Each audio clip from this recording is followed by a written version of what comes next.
Holographic meatloaf? My favorite!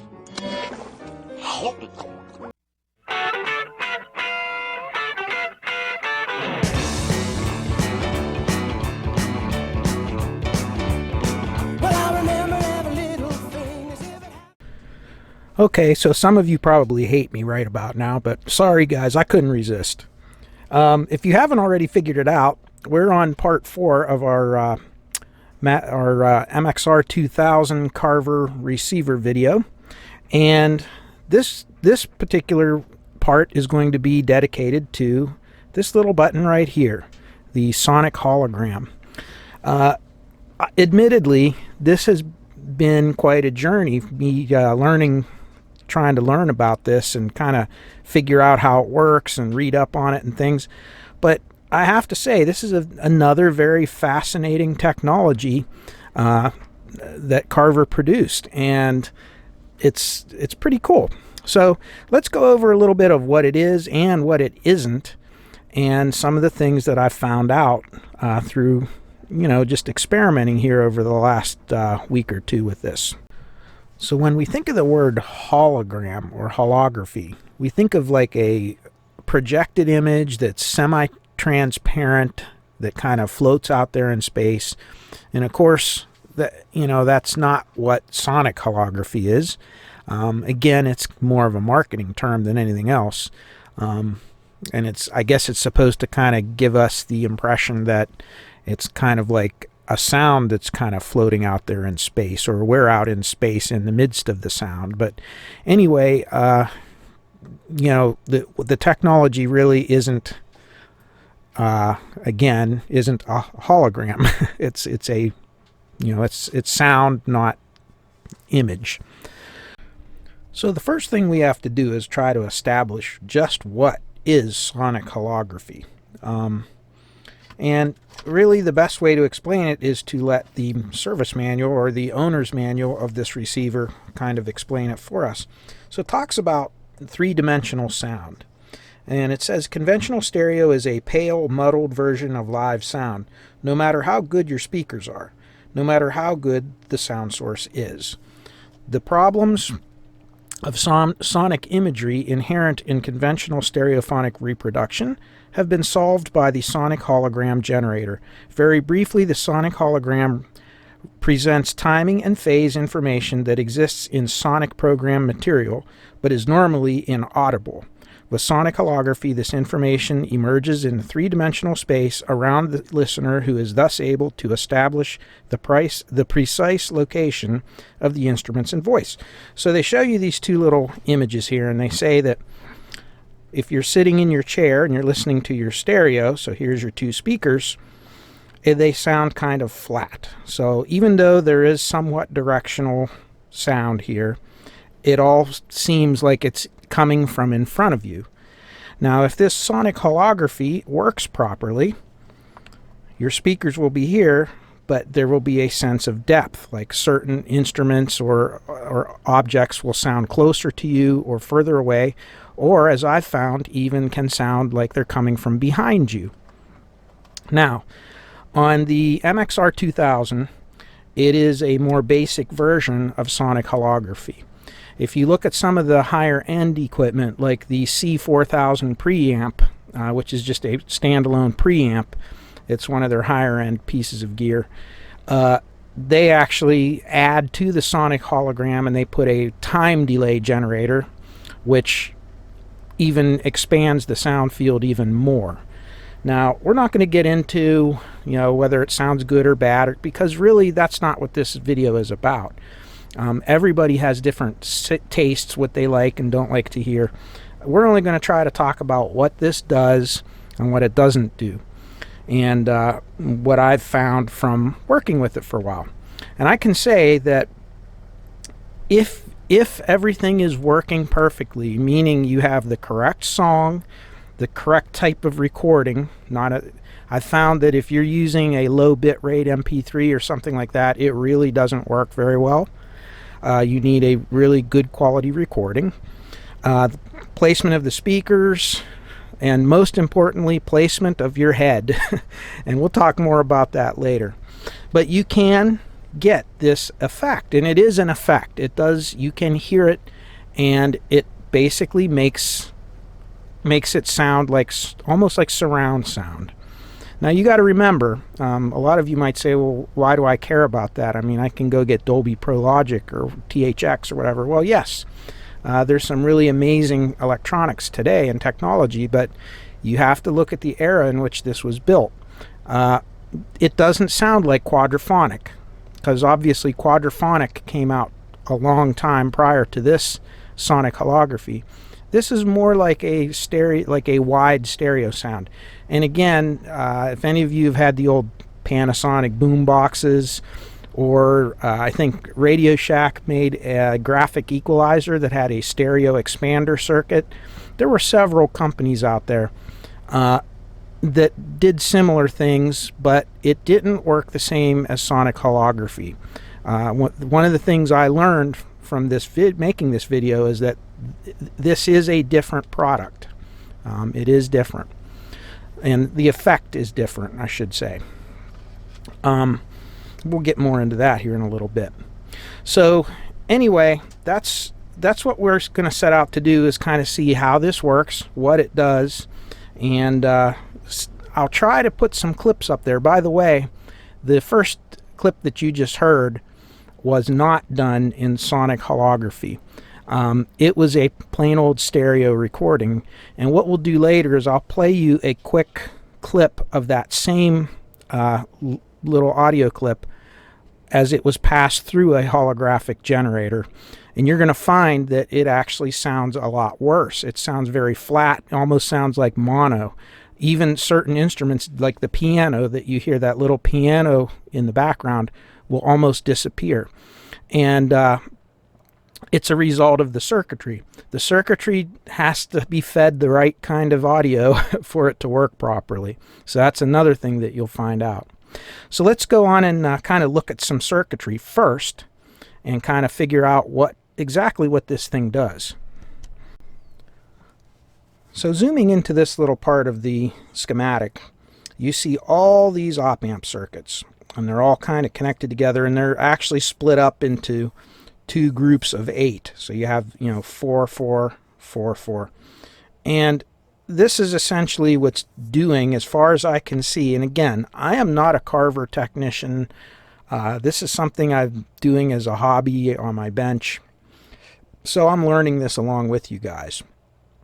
But looking at the schematic, this seems to be the circuit here. And essentially what it is they're using kind of like a bunch of notch filters and filtering out certain frequencies. And then what's going to happen is you're going to take those frequencies from the two channels, and they're going to take the filtered portion of the frequencies and then phase shift them, like actually invert that particular portion, and then add it to the other channel. Now what this is essentially going to do is, if everything works properly, it's going to cut out a lot of the crosstalk between the channels. It's also going to kind of widen the soundstage and give that effect of an expansive sound.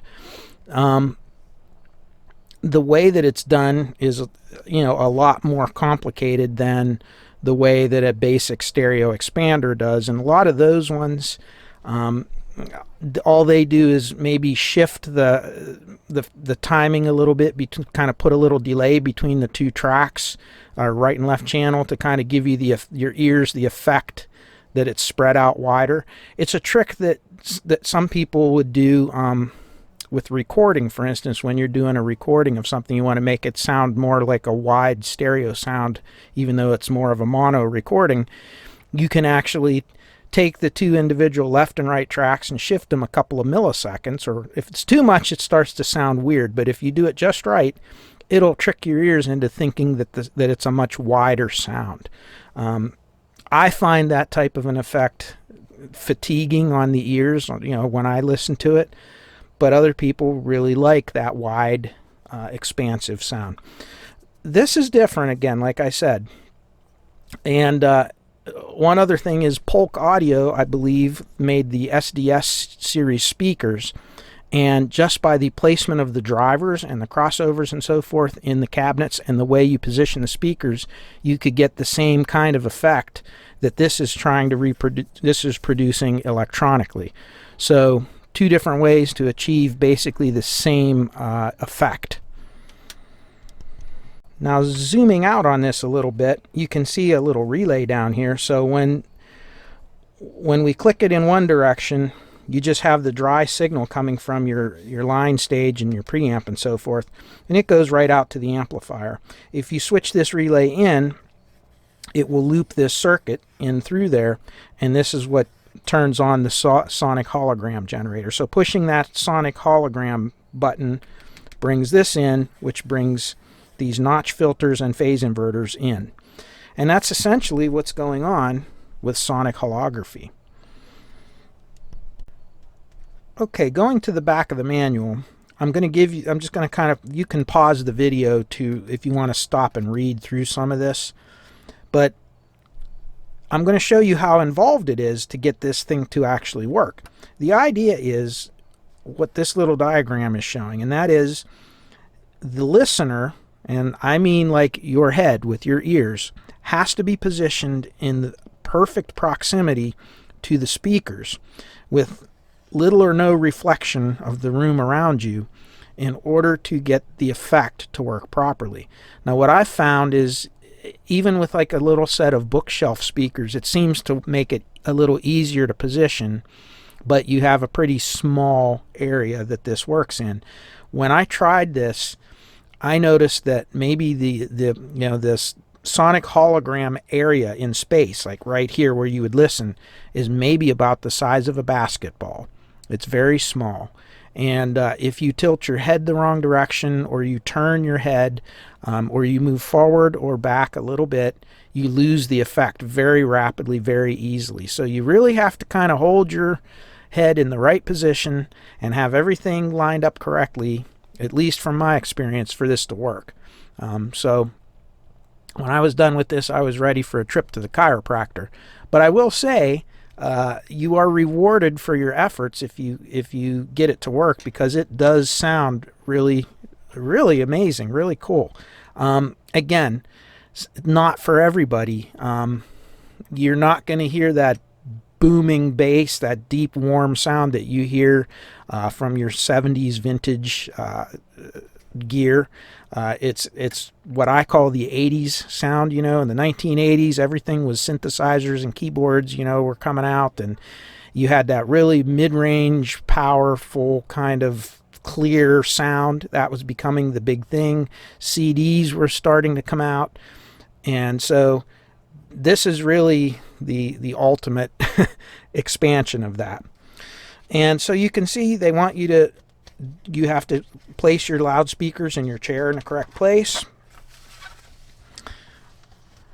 Then it kind of gives you a little warning that you can't skip these steps. You really have to be patient and align everything properly. It talks about certain things like room reflection and objects that will reflect the sound and affect the hologram effect. That's what we're talking about here. Gives you an idea of then how to test it out and to fine tune it. You can see there. And then it gives you a little rundown of what I explained. And if you want to read through all of this, feel free to again stop the video and take a look at it. So now that we've kind of gone over it, let's listen to a couple of clips. Now the first thing I'm going to play for you is we're going to do the that Meatloaf clip once again, but this time it's recorded with the sonic hologram turned on. Now again, this book doesn't have it, but some of the other owner's manuals talks about that the sonic hologram generator is a patented device, and you're free to use it to make recordings to listen for yourself. And you're allowed to make a couple of small recordings to demonstrate the effect to others, but you're not allowed to reproduce anything, even non-copyrighted music. They don't want you to reproduce it with sonic hologram encoding and to play it. One of the things you will find is that sonic holography, you don't have to have the generator to listen to the effect. If you record something through the sonic hologram generator, like onto cassette or tape or MP3, the effect will stay encoded in that song, and all you need to do is play it back and position the speakers as they explained in here, and you will get the effect. So you can actually quote unquote encode your music with sonic holography. So let's listen to what happens when I put that little Meatloaf clip through the sonic hologram generator. And the way that I did this was I came out of an MP3 player, I went into the auxiliary jacks of the receiver, and then I came out of the preamp outs of the receiver and into the computer, and then used Audacity to record the clip. So that allowed me to be able to turn the effect on or off however I wanted. So that one that you heard in the opening, like I said, was without sonic holography. Let's listen to with sonic holography now. Now, did you notice that when we turned it on, it actually made it sound worse? It made it sound kind of dull. Some of the instrument, like that piano that was just playing the chord in the background, that piano almost disappeared, but yet in the non-holograph encoded recording, it was very distinct and you could hear it. This is one of the effects, one of the things that these notch filters can do, depending on which channels everything is in and the way the recording is put together. It can actually filter out certain sounds and not separate them into the two channels, but just eliminate them altogether. And this is one of the things, you have to have the right recording and the right music. The other thing I noticed is low bit rate, like low bit rate MP3s don't really give you a very good holographic effect. And that's probably because some of the information is not there. And this might even be an argument for some who say they really can't hear the difference between an MP3 and a high resolution lossless recording or an actual analog recording like vinyl. There is a big difference, and yes, under some instances you don't hear a big difference if you're not in the right environment to hear it. If you're just listening to a boombox outside, or listening to a $5 set of headphones, you won't always pick it up, but there is a lot of information missing from an MP3, a low bit rate one, I should say, that is present in a lossless type recording. So that's what you're seeing there. Now let's see if we can find some clips that actually will demonstrate the sonic holography. And again, I'll play them for you, and before we do that, let's just give you kind of an idea of how I was able to get the effect to work for me. So first things first, the speakers have a very, very big effect on you being able to get this to work or not work. Little speakers like this, from what I've seen, are easier to get the effect to happen because they're much easier to move around. You want these speakers, they're nice and small like this and directional, you want them to be at ear level. In other words, if you put them up on a shelf or a little set of stands or something, you're gonna, or you put them on a table and you sit down in a chair so that your head is at the same level as the speakers, you're gonna have a lot better chance of hearing the effect. The next thing you have to do is you have to make sure that you get that proper distance where the sound from the two speakers intersects. So if I have these speakers like this, and you can kind of see this would be like a straight line coming out of the speaker, and this would be another straight line. You want to kind of move them in such a way, and kind of what I notice is right about there where the sound will intersect from the two speakers. That's kind of where you want your ears to be. And if you move, and you can see how tiny of a zone that creates. If you go up or down, if you go forward or back, right or left, you leave that little tiny zone and the effect disappears. However, if you properly line yourself up here, it does sound three-dimensional. And I even had a couple of songs going on where I actually heard things coming from even behind me. It was kind of a weird effect, and it was neat. And I was surprised. Most of these stereo wide or stereo expanders or whatever you want to, stereo enhancers, they sound, to me, it sounds like your speaker terminals are out, your speakers are out of phase from one another. You know, your plus and minus is swapped around between the two channels. It kind of gives that effect to me, at least. That's what it sounds like to me. This surprisingly did not do that so much. It had a little bit of that to me, but I could still hear the bass and the treble very clearly. The mid-range was not too overly pronounced, and the sound did surround me.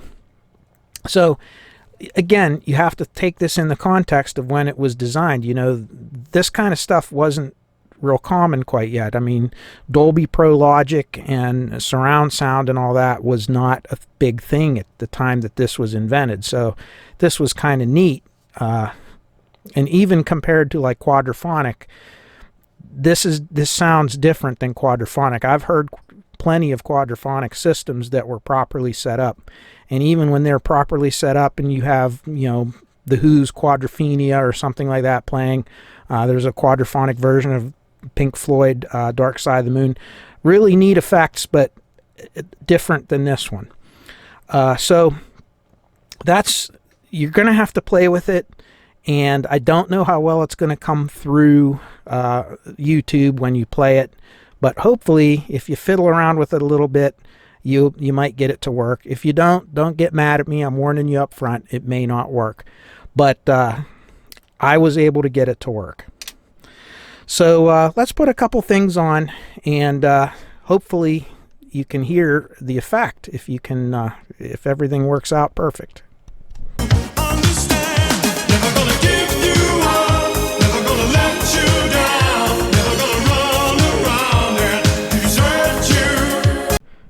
Sorry, I couldn't resist. Now probably all the rest of you hate me now as well. Couldn't resist, guys.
So there you go. I'm not sure if that encoding actually will transfer through YouTube that well or not. Those last two clips that I played you actually seem to work pretty well here. And what I used to get the effect to work for me was I used my Adcom GTP 500 preamp, and I also used my the new vacuum tube push-pull 6BQ5 amplifier that we built out of that kit on the last video series. And I connected all of that to my Klipsch tower speakers. They're the ones with the dual 8-inch drivers. And I was able to get a relatively good holographic effect, if that's what you want to call it, that kind of 3D sort of sound. It worked really well with those two clips. I hope maybe that it'll work for you guys. I will tell you that it will be frustration trying to get the speakers positioned and get your head positioned properly to hear it.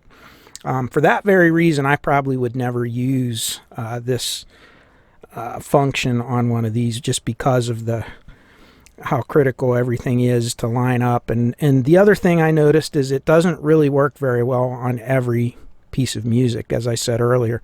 The other thing is low bitrate songs really seem to get worse instead of better. And you may even think that these ones here that I thought turned out okay sound worse to you too. It's really dependent upon your hearing, how much you like this effect or not.